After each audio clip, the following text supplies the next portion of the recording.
할렐루야. 여러분 기도 많이 해주셔서 은혜 가운데 사역 잘 마치고 돌아왔습니다. 이 모든 영광 하나님께. 할렐루야. 우리 은혜의 박수, 감사의 박수 올려드립니다. 오늘은 믿음의 영웅 26번째 시간으로 믿음으로 기생 라합이라는 제목으로 말씀을 나눌 때에 큰 은혜가 임하게 되기를 축복합니다. 난공불락의 요새, 철옹성, 여리고성. 이스라엘 백성들이 사실 지형적으로 보면 여리고 말고도 돌아갈 방법은 얼마든지 많았습니다. 그러나 여리고성을 정복하지 않고서는, 여리고성을 직면하지 않고서는 가나안에 설령 들어갔을지라도 복음에 대한 진정한 능력과 복음에 대한 진정한 자유를 그들이 누리지 못할 것이기 때문에 하나님께서는 어떻게 하든 그 견고한 성 여리고성을 직면하도록 하게 하셨습니다. 그렇다면 여리고를 무너지게 하는 방법이 무엇이었을까? 우리가 지난주에 몇 가지 말씀을 살펴보았는데, 첫째로는 주님이 침묵을 명령하십니다. 우리 같이 한번 10절 말씀, 6장 10절 말씀만 읽어볼까요? 시작. 여호수아가 백성에게 명령하여 이르되 너희는 외치지 말며 너희 음성을 들리게 하지 말며 너희 입에서 아무 말도 내지 말. 그리하다가 내가 너에게 명령하라 외치라 하는 날에 외칠지라. 여호수아가 백성에게 명령하여 이르되 너희는 외치지 말며, 다 같은 말이죠. 음성을 들리게 하지 말며 너희 입에서 아무 말도 내지 말라. 이게 삼중적으로 계속 반복하면서 말씀하셨던 거예요. 제발 말하지 말아라. 제발 좀 조용히 해라. 여러분, 이스라엘 백성들은 60만 군사, 여자와 아이들까지 하면 최소 250만 명이라고 말씀을 드렸습니다. 이 사람들이 여리고성을 도는 데에는 한두 시간 정도 되는 둘레였습니다. 그러니까 잠실 운동장이 메인 스타디움이 250만 명을 수용할 수 있다면, 5만 명을 수용할 수 있다면 지금 250만 명이니까 이 5만 명을 수용할 수 있는 이 운동장의 50배 되는 그러한 인구이죠. 그러니까 결코 고대 시대의 작은 숫자가 아닙니다. 그런데 오늘 말씀을 보게 되면 더군다나 11절에 보면, 여호수아 6장 11절에 보게 되면 여호와의 궤가 같이 그 성을 한번 돌게 하고 그들이 진영으로 돌아와서 진영에서 자게 하셨다라고 말씀하십니다. 자, 보세요. 침묵을 명령하십니다. 말하지 말아라. 제발 너희들이 말이 들리지 아니하도록, 제발 외치지 아니하도록 제발 조용히 해라. 말하지 말아라. 그러면서 거기에다가 하나를 더 얹어줬어요. 그렇게 돌고 와서는 어떻게 하라고요? 자라. 돌고 자고 이것을 6일 동안 했습니다. 돌았습니다. 그리고 잤습니다. 아침 일찍 일어나니까 계속 돌래요. 아침 일찍 일어나서 도니까요, 한두 시간 돌면 아직 점심 먹기 전이에요. 점심 먹기 전에 돌아와서 자래요. 아직 점심시간이 안 됐어요. 그럼에도 불구하고 말은 하지 말고 뭐 했냐면 그냥 자라는 거예요. 이게 더 힘들었을 것 같아요. 말하지 않는 것도 힘들었을 텐데 돌아와서 자는 것 더 힘들었을 것 같아요. 여러분, 옛말에 이런 말 있잖아요. 말 많고 뭣도 많아요? 탈도 많죠. 처음 들어봐요? 말 많고 탈 많고. 말이 많으면 탈이 많아요. 왜 하나님이 이런 명령을 내리셨을까? 이유가 뭘까? 지난주에 살폈죠. 사람의 소리가 커지면 하나님의 음성을 들을 수가 없기 때문에, 사람의 소리가 커지면 하나님의 일하심을 볼 수 없기 때문에. 그래서 하나님은 하나님의 일을 하실 때에 제일 먼저 통제하는 것이 있어요. 그게 뭐냐면 언어를 통제하는 거예요.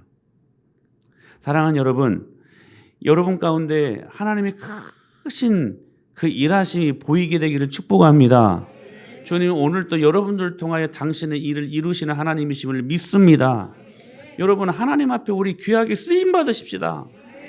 그러기 위해 하나님이 첫 번째로 그 큰 일을 이루시기 위해 통제하시는 것이 있는데, 그 통제의 수단이 뭐냐? 바로 언어를 통제한다는 사실이에요. 사랑하는 여러분, 염려하는 말 하지 마십시다. 사랑하는 여러분, 원망하는 말 하지 마십시다. 제발 통제하세요.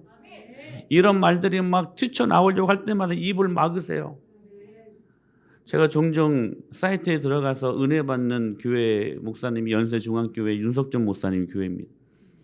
그분이 굉장히 기도를 많이 하시는 분이신데 자기를 힘들게 하는 그런 성도들이 있어서 그들한테 가서 막 이야기하고 싶고 막 변명하고 싶고 막 사실을 이야기하고 싶은데 그렇게 하면 일이 더 안 될 것 같더래요. 근데 한 번인가 너무 괴롭히니까 진짜 막 이게 막 말이 막 그냥 막 나오더라는 거예요. 막 말하고 싶어서 막 그들한테 막 변명도 하고 싶고 막. 근데 그때 오늘 이 말씀을 그가 기억하고 그 목사님이 실제 그랬대요. 이 작은 돌들을 입에 그냥 머금었대요. 그냥 머금고 그걸 자근자근 씹었대요. 말하지 않도록. 이게 뭐가 나겠어요? 막 피가 났겠죠. 그렇게까지 입을 통제했다는 사실이에요. 사랑하는 여러분, 원망하는 말 하지 마십시다. 결국 이스라엘은 원망하는 말로 출애굽 1세들이 다 그 광야에서 망하지 않았습니까? 원망하면 망해요. 기억하셔야 돼요. 입을 통제하세요. 입을 통제하셔야 돼요. 여러분, 낙심의 말을 통제하세요. 여러분, 낙심은 성도의 영적인 자산이라고 이야기했어요. 여러분, 그 말대로 되는 거래요. 할렐루야. 그러므로 여러분, 염려의 말을 돌이키십시오. 원망하는 말을 돌이키셔야 돼요. 여러분, 낙심하는 말을 돌이키셔야 돼요. 돌이켜 무슨 말을 하라? 감사의 말을 하라. 할렐루야. 이번에 아울리치 사역을 하면서 기도 많이 하고 갔잖아요. 근데 막상 딱 현장에 가보니까 우리의 예상과 많이 빗나갔어요. 환경도 그렇고 되어지는 모든 순간순간 많은 것들이 빗나갔어요. 자칫 원망할 수 있는 상황이었어요. 자칫 낙심할 수 있는 상황이었어요. 근데 주님이 우리로 하여금 감사하게 하셨어요. 감사하게 하셨어요. 이스라엘 백성들이 아낙 자손들을 봅니다. 아낙 자손들을 보니까 그들 앞에서 자기들은 너무 작으니까 왜소하니까 메뚜기같이 보인 거예요.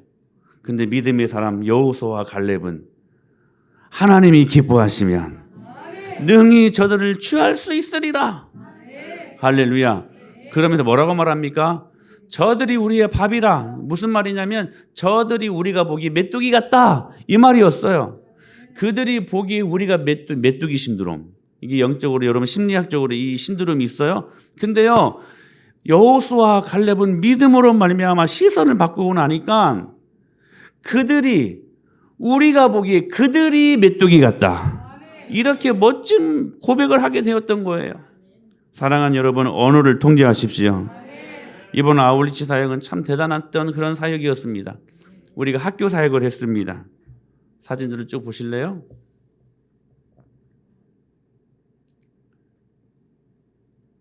일곱 개 과목을 준비한 그대로 가서 얼마나 은혜로 귀하게 130여 명이 넘는 아이들을 섬겼는지, 중고등부 아이들을 우리가 섬겼던 거예요. 참 감사한 일이었습니다. 그것뿐이었습니까? 공연 사역도 참 훌륭하게 주님 주신 은혜로 잘 감당할 수 있었습니다. 푸놈펜 한 복판에서 느리어 마을 시골 마을에서 하나님의 은혜로 귀한 은혜를 나눌 수가 있었습니다. 아이 돌봄 사역들, 또한 식사 돌봄 사역. 참 감사했던 것은 이번에 말이 그렇게 없었어요. 42명이면 결코 작은 숫자가 아니거든요. 42명이 한 명처럼 같은 소리를 내고 같은 마음을 품는다는 것은 결코 쉬운 일이 아니었는데 성령 하나님께서 우리 은혜 마을에 은혜를 부어주셨습니다. 그래서 이들이 순종을 배웠어요. 이 일들을 통해서. 저는 단언컨대 여러분, 저는 확신해요. 뭘 확신하냐면 여러분, 아울리치 선교하는 것처럼 가장 좋은 순종 훈련은 없다는 사실들. 이들이 무엇을 깨달았냐면 하나님이 주신 리더십들을 통해서 목사가 사모가 시키는 대로 할 때가 가장 안전하고 가장 잘 된다는 것들을 이분들이 이 사역들을 통해 알게 되었어요. 할렐루야.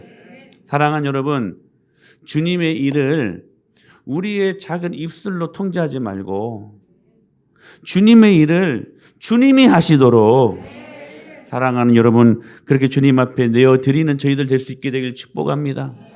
원망하는 말, 염려하는 말, 낙심케 하는 말 그 언어 철저히 금하시고 돌이켜 감사의 말로 여러분 앞에 놓여있는 그 두꺼운 여리고를 여러분 무너지게 할 수 있는 저와 여러분이 될 수 있게 되기를 축원합니다. 두 번째로 여리고를 무너지게 하는 방법으로 하나님이 주신 은혜가 있어요. 뭐냐면 전리품에 손대지 말라는 거였어요. 뭐라고요? 전리품에 손대지 말라. 더군다나 여리고성을 점령하거든 그 안에 있는 모든 것들을 건드리지 말래요. 건드리지 말래요. 사실 여러분 전리품을 취하는 것은 군인의 사기 진작을 위해 가장 중요한 것 중에 하나입니다. 최고의 사기 진작은 뭐냐면 전쟁에서 이겨서 전리품을 취하는 것이었습니다. 사실 그것 때문에 전쟁하는 겁니다. 그런데 이 여리고 전쟁은 18절에 보니까 바친 물건에 손대지 말라라고 말씀하셨어요. 뭐 하래요? 바친 물건에 손대지 말래요. 손대지 말래요. 왜였을까요? 왜? 전쟁하면 당연히 그 성에 들어가서 이긴 그 마을의 모든 것들, 금은 보화, 무기들 이런 거 다 취하는 것이 여러분 전쟁의 공식 아니겠습니까? 그것 때문에 전쟁하는 건데, 근데 바친 물건에 손대지 말라는 거예요. 여리고 안에 있는 그 어떤 물건에도 손대지 말라는 거였어요. 왜 그랬을까요? 왜 이러한 명령을 하고 계셨을까요? 하나님은 항상 우리에게 그렇게 말씀하실 때 첫 열매, 그리고 첫 곡식, 첫 새끼는 하나님 것이라고 교훈하십니다.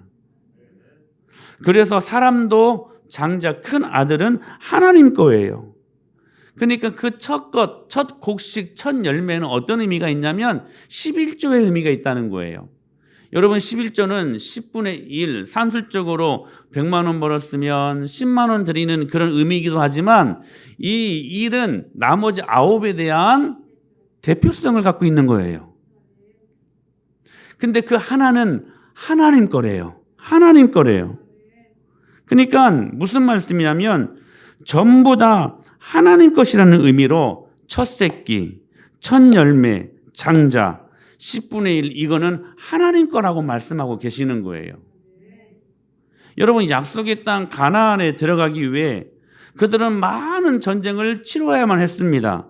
근데 그 가나안 땅에 들어가기 위해 그 땅을 취하기 위해 싸운 첫 번째 첫 전쟁이 어떤 전쟁이었냐면 여리고와 싸우는 전쟁이었다는 거예요.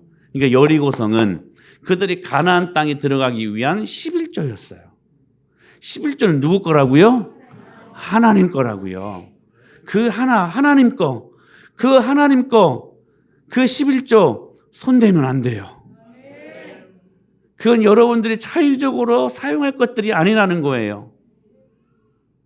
그러므로 전리품에 손대지 말아라.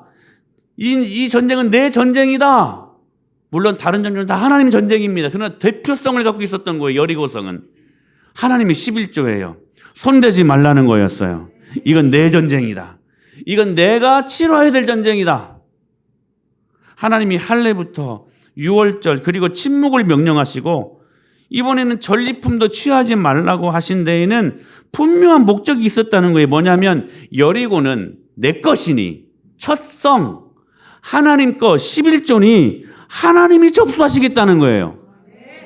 하나님이 전적으로 이 전쟁에서 당신이 싸우시겠다고 하시는 보장된 약속으로 주신 말씀이라는 거예요.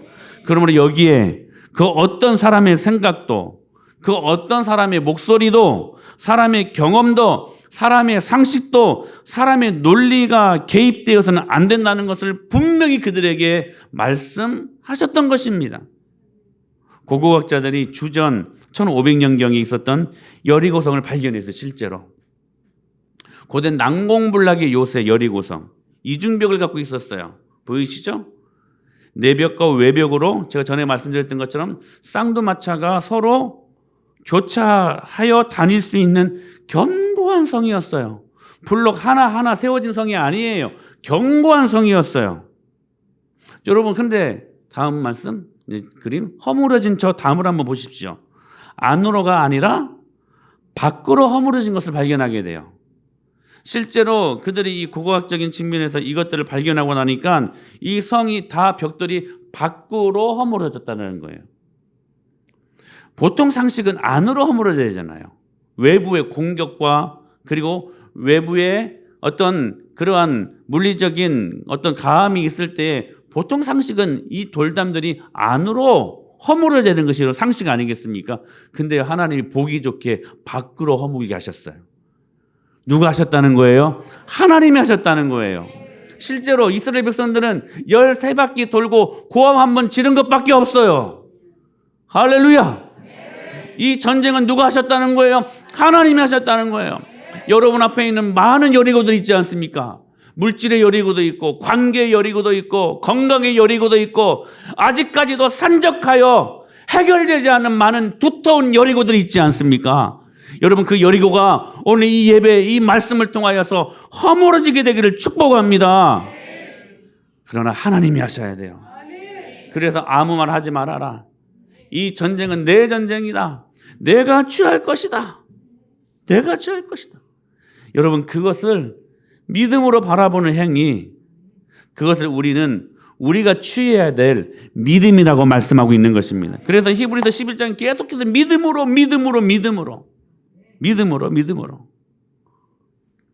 그런데 고고학자들이 또 한 가지 발견한 것이 있는데 여리고 성 안에 있는 곡식들이 다 그대로 있었다는 거예요. 손대지 않았다는 거예요. 전리품에 손을 대지 않았다는 거예요. 양각 나풀을 부는 것 외에 모든 사람들이 임을 다 물었어요. 승리의 상징 순양의 뿔로 만든 양각 나팔만 불고, 그래서 여러분 계시록에 보게 되면 예수님이 완전한 승리를 선포하는 7 천사들이 7 나팔을 부는 그 나팔이 바로 이 양각 나팔 소리입니다. 그러니까 보장된 승리를 가지고 부는 양각 나팔 외에는 모두가 침묵했어요. 이번 아울리치 어일감 사역은 처음부터 끝까지 하나님이 다 하셨습니다. 그걸 우리가 두 눈으로 목도할 수 있는 시간이었어요. 얼마나 감사한지. 캄보디아 입국 시 아이들을 백신을 안 맞은 아이들을 코로나 검사하게 워낙은 법이 그렇게 되어 있었는데 하나님이 그걸 통과하게 하셨어요. 코로나 검사도 하지 않고 돈도 아낄 수 있었어요. 그리고 일정을 마치고 돌아오는 그 시간들 동안 캄보디아 작은 병원에서 42명이 전원 코로나 검사를 했어요. 거기에서 만약에 양성이 나와버리면 캄보디아에서 10일 동안 그들이 제공하는 호텔에서 100만 원 넘게 들여서 우리가 돈을 내서 격리되어야만 했습니다. 근데 42명이 다 통과. 할렐루야. 여러분 원래 지금 캄보디아가 특히 띠리어 마을, 우리가 사역했던 띠리어 마을이 전부 다 우기 지금 시즌입니다. 비가 와야 되는 시간이에요. 근데 3일 동안 저희들 사역하는 월, 화, 수 3일 동안 비가 오지 않았어요. 선교사님이 그래요. 왜 비가 안 오지? 왜 안 오겠어요? 만약에 거기는 비가 한번 내리면 그냥 집중호우가 내리더라고요. 뭐 이슬 이런 거 아니에요. 그냥 막 폭우가 쏟아지면 이 배수구 시설들이 잘 안 돼 있기 때문에 막 강이 돼 버려요. 막 푸놈핀 수도도 막 강이 돼 버리더라고. 근데 만약에 집중호우 우기 때 맞춰서 비가 왔다면 사역이 불가능했을 것 같아요. 아이들도 오지 않았을 뿐만이 아니라 우리가 원하고 기도했던 사역이 이루어지지 않았을 것 같아요. 근데 3일 동안 하나님께서 맑은 날씨를 주시고 할렐루야. 아까 잠깐 우리 그 벽화를 보셨잖아요. 우리 손녀 선생님이 준비하면서 벽화를 그리러 가셨어야만 했는데 이 그림을 우리 손녀 선생님이 다 그리고 왔습니다. 참 대단하지 않습니까? 근데 비가 오면 이 사역도 힘들었었을 거예요. 근데 하나님이 우리와 함께 하셨다는 것을 보여주시기라도 하듯이 우리가 딱 마치고 딱 버스를 타고 나가는 그 시간에 비가 오더라고요. 다 사역 마치고 돌아가려니 그때 비가 오더라고. 하나님이 함께 하셨습니다. 공연 사역이 참 멋졌어요. 띠리어 마을의 한 중학교에 가서 우리가 이 공연 사역을 했었고 또 이제 수요일까지 그 띠리어 마을에서 사역을 마치고 난 다음에 이제 푸놈펜으로 이제 나왔어요, 우리가. 그리고 그 다음 날 목요일 날 이제 공연 사역을 해야 되는데 일기예보는 비가 오는 것이었어요. 근데 오전에 하나님께서 너무 너무나 날씨를 맑게 하셨어요. 원래 우리 스케줄상은 우리가 목요일 오후에 이 공연 사역을 하기로 했어요. 하나님 지혜를 주셔가지고 날 좋을 때 빨리 하자. 그래가지고 가장 좋은 자리에서 사진 한번 보여주실래요? 예, 저 맑은 저 하늘 보십시오. 그리고 저 많은 사람들을 보십시오. 저 바로 앞에가 무슨 대학교래요. 근데 저희들이 사역을 하니까 다 몰려와가지고 여러분 저 부채춤이 저희 은혜마을교회 부채춤 팀입니다. 다른 팀이 아니에요. 오늘 우리가 지금 영상을 보여줘야 되는데 아직 하루밖에 시간이 지금 여유가 없어가지고 지금 다 제작을 못해서 너무 담을 것이 많아서 다음 주에 보여드리도록 하겠습니다. 근데 이 사역을 통하여서 이 불교의 영으로 가득 차 있는 이 푸놈펜에서 예수님의 어메이징 그레이스, 주님의 놀라운 은혜를 선포할 수 있었습니다. 할렐루야. 근데 이 선교사님이 이제 그 캄보디아의 그 정서를 잘 아니까 좀 소극적이고 그 아픔이 있는 나라 아니었습니까? 그러니까 이렇게 하는 것들이 지금 처음이었어요. 쭉 물러서 가지고 이렇게 보시더라고요. 경찰이 혹시 오진 않아요. 근데 경찰이 정말 왔어요. 경찰이 와가지고요 이걸 보는데요 오히려 폰을 꺼내가지고 이걸 찍고 있더라고. 은혜 아니면 은혜. 난리 났었어요. 얼마나 멋있는 사역들이 되었는지. 우리 난타팀은요 이런 표현이 좀 맞을지 모르겠지만 신들린 표현. 하나님의 영이 갑자기 임하셔가지고 난타를 하는데요. 이야, 너무 감사하고 은혜스러운 그런 사역들이었습니다. 누구 하나 소리 없이 할렐루야 침묵하고 기쁨으로 이 귀한 사역들을 감당할 수 있었으니 우리 앞에 목도되었으면 얼마나 감사한 일이었는지. 여러분 우리가 침묵만 하고 전리품에 손대지 말고 우리가 얼마나 하나님의 일에 우리가 손대는지 몰라요. 여러분 하나님이 일하시도록 할렐루야 우리 것들을 내어드려야 돼요. 그때 여러분 앞에 있는 개인적인 가정적인 여리고가 무너져요. 여러분 그 여리고가 무너져야 되지 않겠습니까? 언제까지 그 여리고 앞에서 힘들어 하시겠습니까? 여러분 직면하세요. 복음으로 직면하시고 여러분 무너뜨리세요. 그렇다면 침묵하셔야 돼요. 여러분의 소리가 나오면 안 돼. 여러분의 방법이 나와서는 안 돼요. 하나님의 일에 손대면 안 돼요. 결국 나중에 아간이 이 전리품에 손대지 않습니까? 딱 한 사람. 여리고성에 그 전리품에 다 손 안 댔는데 딱 한 사람 아간이 손을 댔잖아요. 그 아간이 어떻게 됐습니까? 멸문지야. 그에 속한 모든 사람들이 다 죽지 않았습니까? 여러분 11조에 손대면 안 돼요. 하나님의 것에 손대면 안 돼요. 하나님의 일에 손대면 안 돼요. 하나님이 일하시도록 하셔야 돼요. 너희들이 지략을 짤 때 꿈도 못 꿀 내가 내 방법으로 내가 할 것이다. 말만 하지 마. 내 일에 손대지 마. 여러분 이 음성을 듣고 우리 순종하십시다. 그리고요 세 번째 하나님께서 이 여리고를 무너지게 하기 위해 최종병기로 교회를 주셨습니다. 지금 여리고성 안에 하나님께서 여리고성을 허물 창문 하나를 예비하셨습니다. 모든 문이 굳게 닫혀 있었고 개미 한 마리도 들어갈 수 없는 철옹성 여리고 아니었습니까? 다 우리예요. 그냥 그만 보고 저를 보시면 돼요. 그러나 하나님이 열어놓은 창문이 하나 있었어요. 그게 바로 라합의 집이었습니다. 그래서 오늘 히브리서 기자가 이것을 놓치지 않았어요. 그래서 오늘 본문이 뭐라고 말씀하십니까? 시작. 믿음으로 기생 라합은 정탐꾼을 평안히 영접하였으므로 순종하지 아니한 자와 함께 멸망하지 아니하였도다. 여러분 이 기생 라합의 스토리를 잘 아시지 않습니까? 라합은 이방인이었습니다. 그리고 기생이었습니다. 말이 기생이지 NIV 성경에서는 이렇게 번역합니다. 프라스티튜트 라합. 이게 정확하게는 기생이 아니라 매춘부였다는 거예요. 매춘부. 그런데 어느 날 여호수아가 가나안 땅을 정복하기 위해 그 첫 성 여리고성에 두 스파이를 보냅니다. 정탐꾼을 보내죠. 스파이. 어느 신학교에 불교 동아리가 있었대요. 근데 그 불교 동아리 이름이 스파이. 스파이.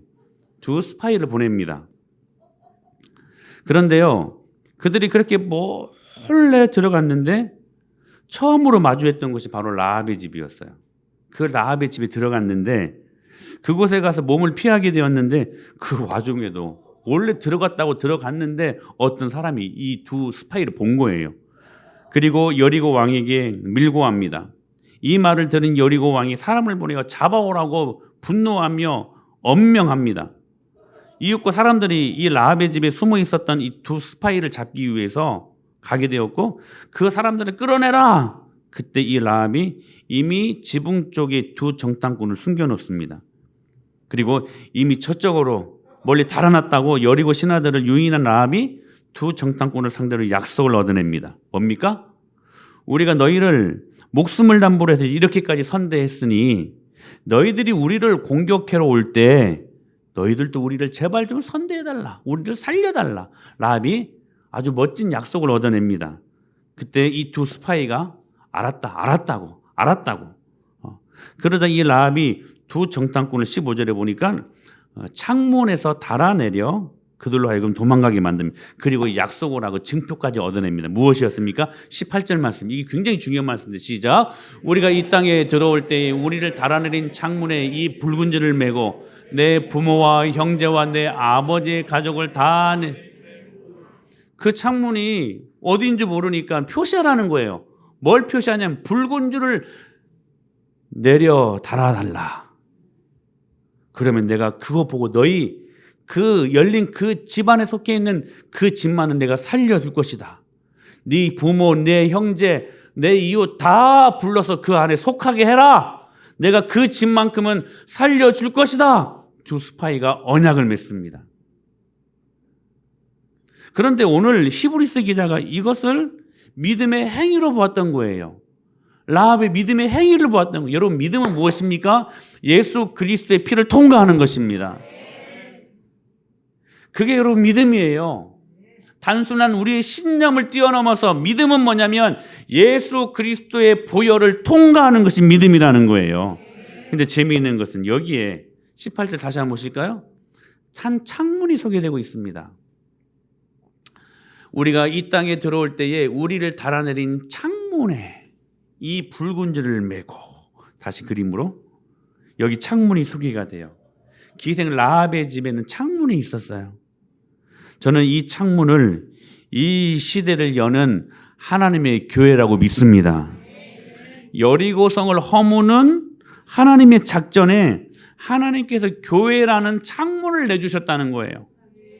그리고 라합이 무엇을 하냐면 그 열린 창문을 향하여 붉은 줄을 달아 내려놓았다라고 성경을 말씀하고 있다는 거예요.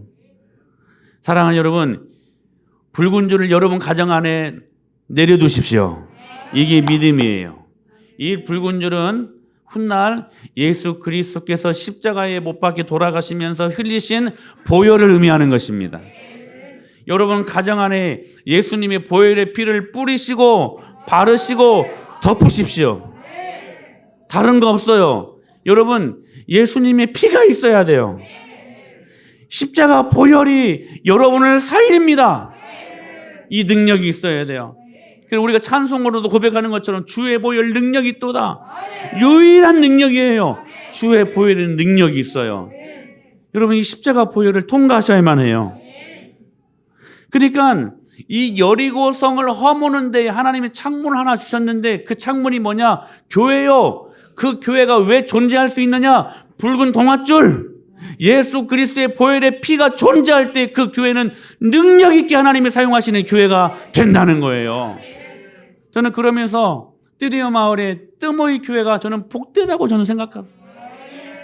저는 그 뜨리어 마을이 복받았다고 생각합니다. 왜냐하면 그 마을에 교회가 있잖아요. 결국 작은 마을이 아니었어요. 한 10,000명에서 20,000명이 사는 마을이었어요. 우리 흥덕마을이 20,000명 산다고 그래요. 그러니까 작은 마을이 아니었어요. 근데 그 작은 마을이 아닌 그 뜨모이 마을에 뜨모이 교회가 있었으니 여러분 그 마을에 그 교회가 소망 아니겠습니까? 저는 우리 은혜마을교회가 이 흥덕마을을 넘어서 열방 앞에 소망이 되는 교회 될 수 있게 되길 축복합니다. 굳게 닫힌 여리고성에 유일하게 열려 있었던 창문 아래로 내려져 있었던 붉은 동아줄. 이 창문은 이 시대의 교회를 상징하는 것이고 우리 앞에 놓여있는 인생의 열이고 그 요새를 허물 유일한 창문 하나를 열어놓으셨는데 이게 바로 이 시대의 교회요 은혜마을교회라는 사실입니다.